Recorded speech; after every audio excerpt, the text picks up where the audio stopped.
મિત્રો, આ વિડીયોમાં જાણીશું ચૈત્ર માસની કૃષ્ણ પક્ષની એકાદશી એટલે કે વરુણથી એકાદશી, જેમાં ભગવાન શ્રી નારાયણ લક્ષ્મીપતિની પૂજા ઉપાસના થાય છે, વરાહ ભગવાનની પૂજા ઉપાસના થાય છે।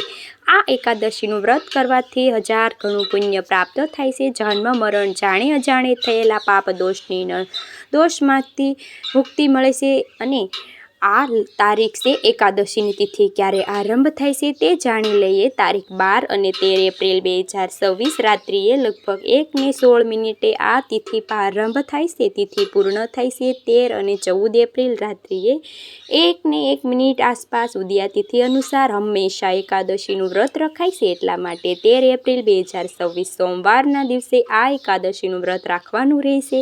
એકાદશીનો સંકલ્પ થાય છે એટલે કે પારણા એટલે કે વ્રતનું ઉજવણું પણ કરવાનું હોય છે। તે છે 14 એપ્રિલ 2026 મંગળવારના દિવસે સવારે 6:30 પછી પારણા કરવાના